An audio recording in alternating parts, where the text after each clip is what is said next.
یا محبوب ہم نے آپ کے اگلے اور پچھلے گناہوں کو معاف فرما دیا ہے، اور ہمارا یہ ایمان ہے کہ انبیاء کی ذات وہ گناہوں سے پاک ہوتی ہے، معصوم ہوتی ہے، لیکن پھر بھی رسول اللہ صلی اللہ علیہ وسلم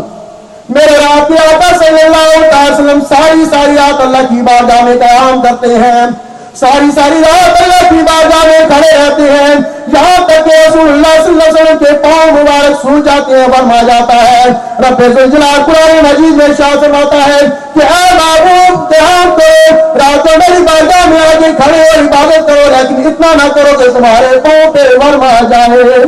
تمہارے پاؤں سوج جائیں۔ اور میرے امت، میرے محبوب کے امتیوں اور میرے نوجوان ساتھیوں، یہ رسول اللہ صلی اللہ علیہ وسلم کو اتنی ضرورت نہیں تھی، لیکن یہ ہماری تعلیم کے لیے کیا کرتے تھے کہ اے میرے غلاموں، میرا کلمہ پڑھنے والوں، میرے امت کے نوجوانوں، جب میں اللہ کی بارگاہ میں کھڑا ہو کے عبادت کرتا ہوں، جب میں ساری رات اللہ کی بارگاہ میں کھڑا ہو کے اسے یاد کرتا ہوں، جب میں ساری رات اللہ کی بارگاہ میں سجدہ کر کے تمہاری بخشش کے لیے دعائیں کرتا ہوں، تمہیں یاد کرتا ہوں، تو اے میری امت کے غلاموں، اے میرے امت، تمہیں زیادہ چاہیے کہ تم بھی اپنے آقا کو یاد کرنے کے لیے، تو اپنے رب ذوالجلال کو یاد کرنے کے لیے، اسے منانے کے لیے رات کو آج اس کی بارگاہ میں قیام کیا کرو، اس کی بارگاہ میں آ کے رکوع و سجود کیا کرو۔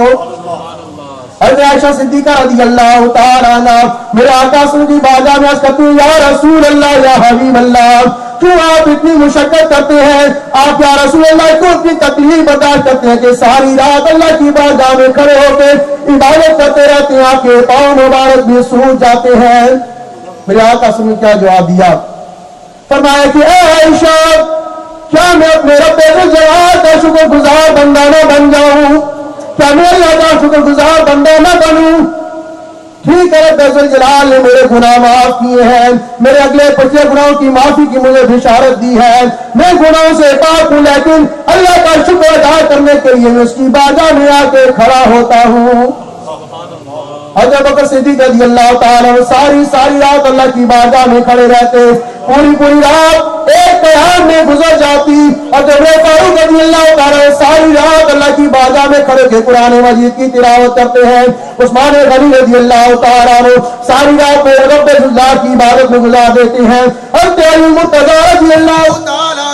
ساری رات اللہ کی بارگاہ میں قیام کرتے ہیں، حضرت فاطمہ الزہرا رضی اللہ تعالیٰ عنہ ساری رات اللہ کی بارگاہ میں آ کے سجدہ کرتی ہیں، ایک سجدے میں ساری رات گزر جاتی ہے، پھر اللہ کی بارگاہ میں عرض کرتی ہیں رب ذوالجلال ایک رات کو اتنی لمبی بنا کے تیری فاطمہ رج کے تیری بارگاہ میں سجدہ کر لے۔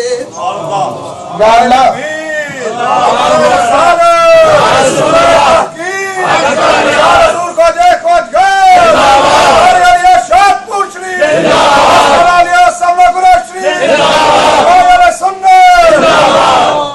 اور رب ذوالجلال ایک رات کو اتنی لمبی بنا کے تیری فاطمہ تیری بندی رکھ کے تیری بارگاہ میں سجدہ کر سکے، لیکن سامعین محترم آج ہم جب اپنے گریبانوں میں جانتے ہیں، اپنے عمل کو دیکھتے ہیں،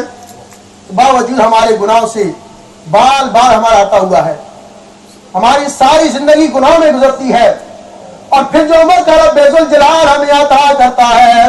جو ایسے خوبصورت موقع پر پروردگار ہمیں عطا کرتا ہے، ایسی عظمتوں والی راتیں اللہ تعالیٰ ہمیں عطا کرتا ہے، پھر یہ راتیں بھی ہماری غفلت میں گزرنے لگتی ہیں۔ کیا وجہ ہے؟ ہمیں کیوں ہوش نہیں آتا؟ ہم کیوں اللہ رب ذوالجلال کو راضی کرنے کی کوشش نہیں کرتے؟ ہم کیوں نہیں پروردگار کی بارگاہ میں آ کے اپنا سر جھکاتے؟ ارے وہ رب ذوالجلال کی ذات اتنی کریم ہے، وہ اتنا کرم کرنے والی ذات ہے کہ دنیا کا یہ اصول، اگر کوئی گناہگار گناہ کرتا ہے، اگر کوئی مجرم جرم کرتا ہے، وہاں کی جب اسے پکڑ لیا جاتا ہے، جب اس کی جرم کی سزا اسے دی جانے لگتی ہے، وہ اپنے جرم کو قبول کر کے جب معافی مانگ لیتا ہے، توبہ کر لیتا ہے، دنیا کا یہ اصول ہے جب اسے معاف بھی کر دیا جائے لیکن اس کے گناہوں کا رجسٹر، اس کا ریکارڈ ختم نہیں کیا جاتا، اس کا ریکارڈ ختم نہیں کیا جاتا، اس کی فائل کو محفوظ کر لیا جاتا ہے، اس کی فائل کو سیو کر دیا جاتا ہے کہ اگر یہ دوبارہ گناہ کرے گا، اگر یہ دوبارہ جرم کر کے آئے گا تو پھر اسے ہم بتائیں گے کہ تو نے پہلے بھی یہ جرم کیے تھے، تو پہلے بھی تیری زندگی کا ریکارڈ یہ تھا، اور دوبارہ تو جرم کر کے آیا تجھے معافی نہیں ملے گی۔ لیکن میرے دوستوں، میرے بزرگوں، ذرا رب ذوالجلال کی رحمتوں کا اندازہ لگائیے، ذرا رب ذوالجلال کی رحمت اور کرم نوازی کو دیکھیے کہ رب ذوالجلال جب بندہ اس کی بارگاہ میں توبہ کے لیے آتا ہے، توبہ آ کے کرتا ہے، جب آ کے اپنے گناہ پہ نادم و پشیمان ہو کے آنسو بہاتا ہے، جب روتا ہے اللہ کی بارگاہ میں آ کے توبہ کرتا ہے، تو رب ذوالجلال اس کے گناہوں کو معاف فرما دیتا ہے۔ اس معاف ہی نہیں فرماتا، اس کی فائل کو، اس کے گناہوں کے رجسٹر کو، اس کے گناہوں کے ریکارڈ کو محفوظ نہیں رکھا جاتا، بلکہ رب ذوالجلال اعلان کرتا ہے جب میرا بندہ میری بارگاہ میں توبہ کرنے کے لیے آتا ہے، میری بارگاہ میں آ کے ندامت کے آنسو بہاتا ہے، تو میں اس کے گناہوں کو بالکل مٹا دیتا ہوں۔ فرمایا الا من تاب وآمن وعمل عملا صالحا، جب میرا کوئی بندہ توبہ کرتا ہے، ایمان کی حالت میں ایمان لاتا ہے، توبہ کرتا ہے، میری رحمتوں پر، میری کرم نوازی پر یقین کرتا ہے، پھر وہ نیک عمل کرتا ہے، تو رب ذوالجلال فرماتا ہے اولئک یبدل اللہ سیئاتہم حسنات، پھر وہی لوگ ہیں، وہ توبہ کرنے والے جن کے بارے میں اللہ دوسرے مقام پہ فرماتا ہے ان اللہ یحب التوابین ویحب المتطہرین، کہ اللہ تعالیٰ توبہ کرنے والوں کو پسند کرتا ہے، جب اس کی بارگاہ میں توبہ کرنے والا توبہ کر کے آتا ہے، توبہ کے لیے آتا ہے، تو پروردگار اس سے محبت کرنے لگتا ہے۔ صرف اس کی توبہ قبول نہیں ہوتی، صرف اس کے گناہ معاف نہیں ہوتے، بلکہ رب ذوالجلال فرماتا ہے کہ اللہ اس سے محبت کرنے لگتا ہے، اور پھر جس سے اللہ محبت کرتا ہے، قرآن جائے اس کی عظمت اور اس کی رفتوں پر، کہ جس سے اللہ محبت کرنے لگے، ہم کیا کہتے ہیں اپنی زبان میں، فلاں شخص، فلاں بزرگ اللہ کا محبوب ہے، اللہ کا ولی ہے۔ ویسے تو ہر مسلمان، ہر ایمان والا اللہ کا ولی ہے، ہر ایمان والا اللہ کا ولی ہے۔ اللہ تعالیٰ قرآن مجید میں ارشاد فرماتا ہے اللہ ولی الذین آمنوا، کہ اللہ ایمان والوں کا ولی ہے، اللہ ایمان والوں کا دوست اور کارساز ہے۔ لیکن دوستوں، جب بندہ توبہ کر کے اللہ کی بارگاہ میں آتا ہے، اپنے آنسو اللہ کی بارگاہ میں آ کے بہاتا ہے، تو پھر رب ذوالجلال اعلان کرتا ہے کہ ان اللہ یحب التوابین، کہ اللہ تعالیٰ توبہ کرنے والوں سے محبت کرتا ہے، انہیں پسند کرتا ہے۔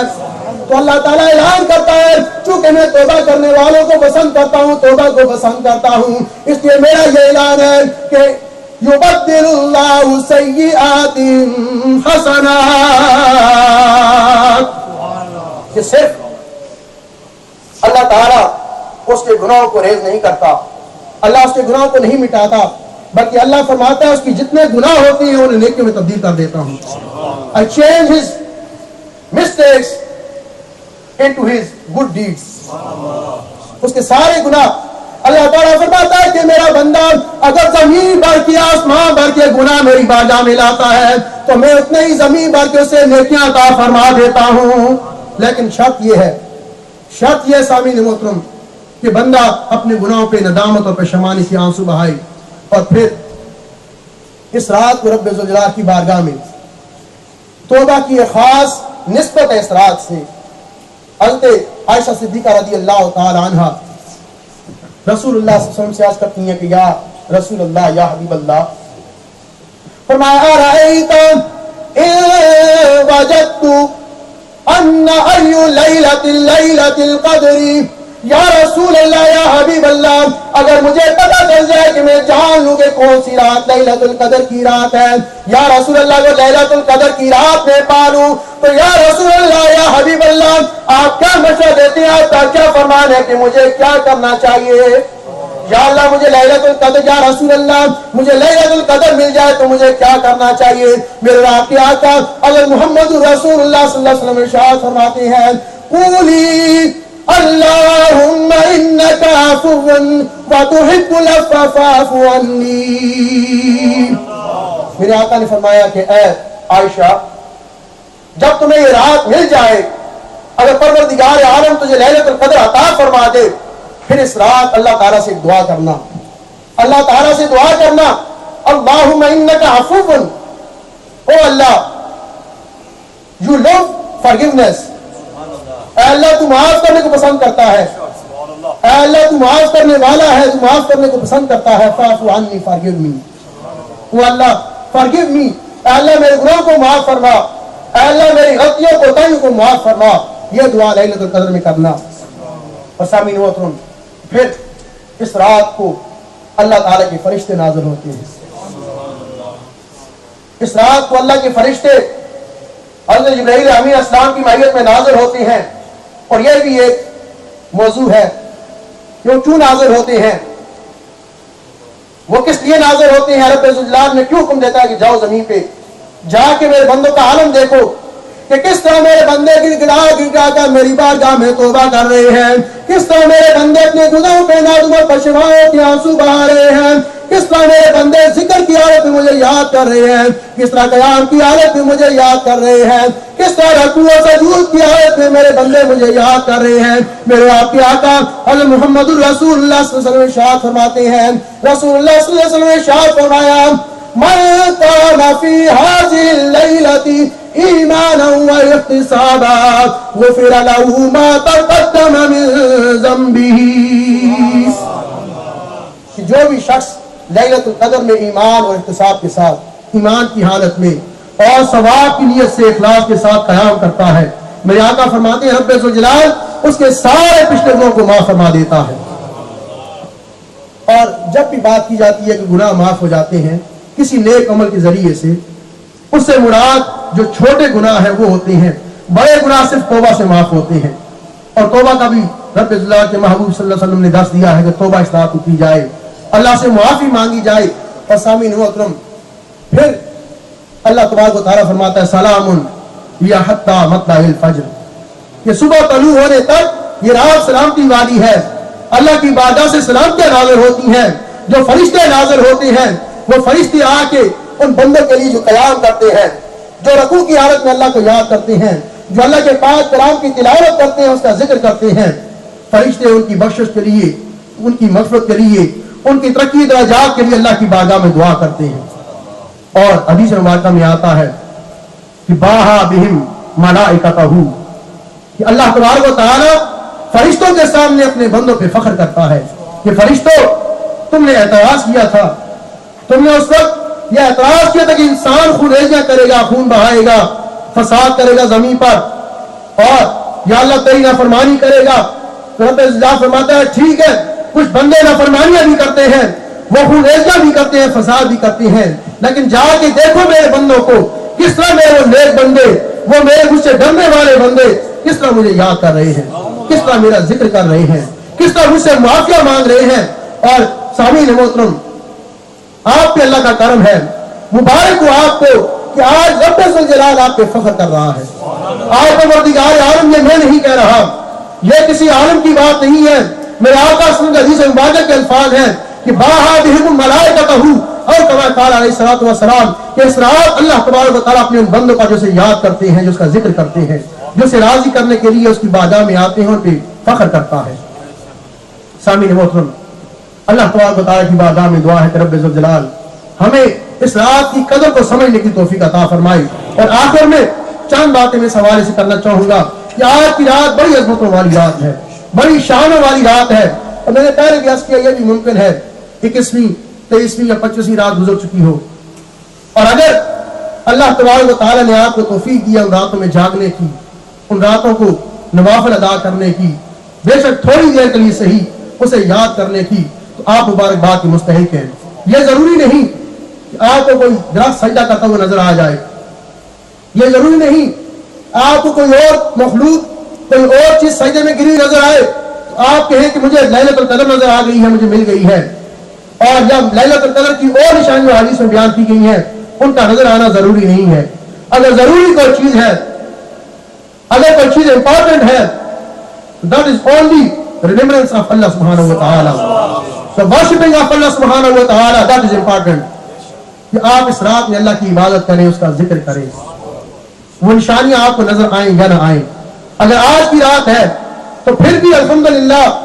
اللہ کا ہم پہ بڑا فضل ہے، بڑا کرم ہے کہ اس نے ہمیں یہ توفیق دی ہے کہ آج کی یہ تاک رات ہم اس کے گھر میں اس کی یاد کرتے ہوئے، اس کا ذکر سنتے ہوئے، اس کے پاک کلام کی تلاوت سنتے ہوئے اور اس کے محبوب کے حدیث مبارکہ سنتے ہوئے اور اس کے محبوب کی نعتیں سنتے ہوئے گزار رہے ہیں. اس سے بڑا کرم اللہ کا اور کیا ہو سکتا ہے. سامعین محترم، آخر میں جو باتیں میں آپ سے کرنا چاہتا ہوں کہ اللہ تبارک و تعالیٰ کا یہ گھر جس میں ہم بیٹھے ہوئے ہیں الحمدللہ انتہائی مختصر عرصے میں، اور میرا جو خیال ہے یہ آپ دوسری بتا سکتے ہیں صحیح ہے غلط ہے، کہ جتنی جلدی اللہ تبارک و تعالیٰ کے فضل و کرم سے یہ اللہ کا گھر تعمیر ہوا ہے، شاید کہ اس ادھر پورے یوکے میں اتنی جلدی کوئی اللہ کا گھر تعمیر ہوا ہو. یہ آپ پہ اللہ کا کرم تھا، یہ آپ کو اللہ تبارک و تعالیٰ نے یہ توفیق عطا فرمائی، یہ ہمت عطا فرمائی، اور یہ اللہ کا فضل تھا، اللہ کا کرم تھا. فارسی میں کہتے ہیں ای سعادت بزور بازو نیست، کہ یہ سعادتیں انسان کو اپنی طاقتوں سے حاصل نہیں ہوتی، انسان اپنے زور سے یہ سعادتیں حاصل نہیں کر سکتا، یہ اللہ کا فضل ہوتا ہے. اور پھر ایک اور اللہ کا فضل آپ پہ ہونے جا رہا ہے. اللہ تعالیٰ آپ کو ایک اور موقع عطا فرما رہا ہے اس گھر کی تعمیر کے حوالے سے، اور جس کے بارے میں یہ بھی ہے چونکہ اس مسجد کے پلان میں بھی تھا، اور قبلہ پیر طریقت رہبر شریعت پیر صوفی خواجہ محمد اسلم صاحب رحمۃ اللہ تعالیٰ علیہ، اللہ تعالیٰ ان کے درجات میں اضافہ فرمائے اور اللہ تعالیٰ ان کے فیض کو تا قیامت جاری اور ساری رکھے. یہ انہی کا فیض ہے کہ آج ہر طرف سنتوں کی تعمیر نظر آ رہی ہے. آج دنیا سے جانے کے بعد بھی ان کے جو طریقہ کار تھا، جو ان کا ایک معمول تھا، اللہ کا ذکر کرایا کرتے تھے، اللہ کا ذکر بلند کیا کرتے تھے، اس میں اضافہ ہوا، اس میں کمی کوئی نہیں ہوئی. اور ان کا بھی جو آخری ایک زندگی کا، مجھے ان کی آخری جو بات کرتے ہوئے یاد ایک اور بات آ گئی. قبلہ صوفی امجد صاحب نے ایک بات کی، یہ ان کا کرم تھا، ان کی مہربانی تھی. جیسا کہ قبلہ صوفی امجد صاحب نے کہا کہ آخری دنوں میں انہوں نے کہا کہ مولانا صاحب کو فارغ نہیں کرنا، یہ بڑے شریف آدمی ہیں، میں گناہگار آدمی ہوں، زمانے بھر کا گناہگار آدمی، لیکن اللہ کے نیک بندوں کی یہ کرم نوازی ہے کہ وہ جسے نوازتے ہیں یا جس پہ ان کی کرم نوازی ہوتی ہے، جس پہ ان کی نگاہ کرم ہوتی ہے، اللہ تعالیٰ ان کا فیض تا قیامت ہمیں جاری و ساری رکھے. آخری دنوں میں بھی مسجد کے حوالے سے، مسجد کے انتظامی معاملات کے حوالے سے، اور مسجد کے تعمیراتی کام کے حوالے سے، اور جو یہاں پہ الحمدللہ کمیونٹی کے ورک کے حوالے سے جو کام ہوتے ہیں ان کے حوالے سے کتنا ان کا یہ خیال تھا کہ ہر وقت انہیں مسجد کی فکر لگی رہتی، ہر وقت مسجد کی تعمیر، مسجد کے انتظامی معاملات کے بارے میں مشورے دیتے رہتے. اور آخری دنوں میں، بالکل انتہائی آخری دنوں میں، وہ خود تقریباً 2000 کے قریب پاؤنڈ، 2000 پاؤنڈ کے قریب وہ رقم مسجد کی تعمیر، جو مینارے کی تعمیر اس کے سلسلے میں دیکھ گئے ہیں. اور سامعین محترم، جب اللہ کے گھر میں کی تعمیر میں کوئی بندہ حصہ ڈالتا ہے، چونکہ انفاق فی سبیل اللہ کا جو باب ہے یہ بہت وسیع ہے، بہت وسیع ہے. اور قرآن مجید فرقان حمید میں بے شمار مقامات پہ اللہ تبارک و تعالیٰ نے انفاق فی سبیل اللہ کا حکم دیا ہے. لیکن رسول اللہ صلی اللہ علیہ وسلم کی ایک حدیث مبارکہ آپ کے سامنے گوش گزار کر کے اجازت چاہوں گا کہ رسول اللہ صلی اللہ تعالی وسلم نے ارشاد فرمایا، من بنا مسجدا للہ بنى الله له بيتا في الجنة او كما قال عليه الصلاة والسلام. میرے آپ کیا کر رسول اللہ صلی اللہ علیہ وسلم نے ارشاد فرمایا کہ اللہ کا جو بندہ اللہ کا گھر تعمیر کرتا ہے، اللہ کے گھر کی تعمیر میں حصہ ڈالتا ہے، اللہ تبارک و تعالیٰ اس کے لیے جنت میں محل تیار کرتا ہے. اللہ تعالیٰ جنت میں اس کے لیے اس کا گھر اور اس کا مکان تیار کرتا ہے. سامعین وہ تم ذرا اندازہ لگائیے کہ ایک شخص کا مکان جنت میں ہو، پھر یہ ہو نہیں سکتا کہ وہ جنت میں نہ جائے. گویا رسول اللہ صلی اللہ علیہ وسلم